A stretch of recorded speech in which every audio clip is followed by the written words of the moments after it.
توبہ کا دروازہ دکھاتا ہے رمضان، صبر کی تلقین سکھاتا ہے رمضان۔ سچ ہے کہ مسلمان کو مومن بناتا ہے رمضان۔ دنیا جس بھوک پیاس سے ڈرتی ہے، میرے رب نے اس کو عبادت بنا دیا۔ رمضان صبر کا مہینہ ہے اور صبر کا بدلہ جنت ہے۔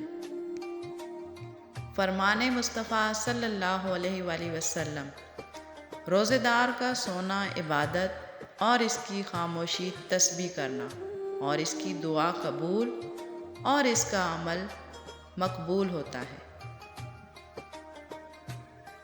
ساون کے مہینے میں بادلوں سے اتنی برسات نہیں برستی جتنی رمضان کے مہینے میں اللہ کی رحمت برستی ہے۔ رسول اللہ صلی اللہ علیہ وآلہ وسلم نے ارشاد فرمایا، ہر چیز کی زکوٰۃ ہوتی ہے اور جسم کی زکوٰۃ روزہ ہے۔ توکل تو یہ ہے کہ قبولیت کے آثار بھی نہ ہوں اور تب بھی دعا جاری رہے۔ افطار کس چیز سے کیا جائے؟ انس بن مالک رضی اللہ تعالیٰ عنہ کہتے ہیں کہ رسول اللہ صلی اللہ علیہ وآلہ وسلم نماز مغرب پڑھنے سے پہلے چند تازہ کھجوروں سے روزہ افطار کرتے تھے۔ اگر تازہ کھجوریں نہ ملتیں تو خشک کھجوروں سے افطار کر لیتے، اور اگر خشک کھجوریں بھی نہ مل پاتی تو چند گھونٹ پانی نوش فرما لیتے۔ کیا خوب عبادت بخشی ہے روزے میں آپ نے یا رب، صبر بھی، شکر بھی، فکر بھی، ذکر بھی، رحمت بھی، نعمت بھی۔ روزہ ایک بے مثال عبادت ہے جو اللہ کو بہت پسند ہے۔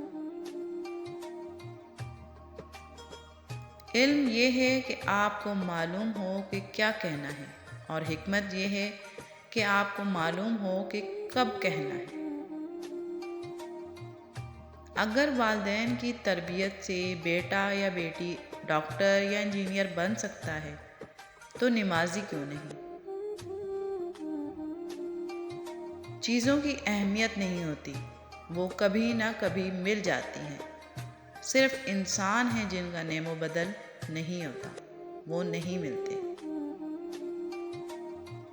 ہم نے اللہ کے قرآن سے جڑنا ہے، کیونکہ یہ قرآن ایک نصیحت ہے ہر اس شخص کے لیے جس کے اندر اتنی عقل ہے کہ وہ خود کو اور اپنے گھر والوں کو اس آگ سے بچانا چاہتا ہو جس کا ایندھن انسان اور پتھر ہوں گے۔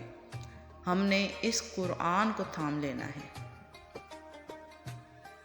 توبہ اتنی آسان چیز ہے اور یہ اللہ نے ہمیں عطا کر رکھی ہے، اور اللہ کے پاس جانے کے لیے اور اس کے وجود سے وابستہ ہونے کے لیے ایک ہی ذریعہ ہے، اور وہ توبہ ہے۔ رب سے اس کا رحم ہمیشہ مانگتے رہیں، کیونکہ رحم اس فضل کو کہتے ہیں جو انسانوں پر ان کی خامیوں کے باوجود کیا جائے۔ اللہ کو بتایا کریں کہ آپ کیا محسوس کر رہے ہیں، کتنی تکلیف میں ہیں آپ۔ اس سے بات کر لینا، اس کے سامنے رو لینا آپ کے دل میں سکون اتار دے گا۔ بے شک وہ دلوں کا ہمراز ہے۔ آنکھ کی نمی بہت بڑی رحمت ہے، یہ اللہ سے آپ کا رابطہ بڑھا دیتی ہے۔ شکر گزار ہو جائیں ان لوگوں کا جو آپ کو آنکھوں کی نمی عطا کر گئے۔ شکر ادا کریں اس تکلیف کا جس نے آپ کی آنکھ کو پرنم کر دیا۔ موت کا ایک دن مقرر ہے، وہ ہر حال میں آئے گی۔ دعا کریں جہاں بھی جس جگہ بھی آئے ہمارا خاتمہ ایمان پر ہو، آمین ثم آمین۔ اے اللہ، ہمیں نیک لوگوں میں شامل فرما، ہمیں برا دیکھنے، برا سوچنے، برا سننے، برا بولنے اور برا کرنے سے بچا، اور ہمیں اچھائی کے راستے پر چلنے کی توفیق عطا فرما۔ رجوع اور عروج میں چاروں حروف ایک جیسے ہیں، بس تم اپنے رب کی طرف رجوع کرو، وہ تمہیں عروج دے گا۔ کل نفس ذائقۃ الموت، موت کی سختی یاد رکھیں، دنیا کی تلخیاں بے ذائقہ لگنے لگیں گی۔ روح نکلنے کے بعد اپنی اوقات سوچیں، آس پاس کا منظر غیر اہم ہو جائے گا۔ کفن میں خالی ہاتھوں کا خیال کریں، ہر شے اپنی وقت کھو دے گی، اور قبر کی پہلی رات یاد رکھیں، زندگی کا ہر دن روشن ہو جائے گا۔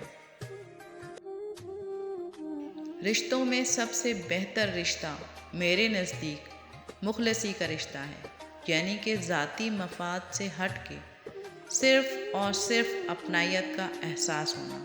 زندگی آپ کو بہت کم ایسے لوگوں سے ملواتی ہے کہ جو آپ کے ساتھ بغیر کسی مفاد اور لالچ کے ہوتے ہیں۔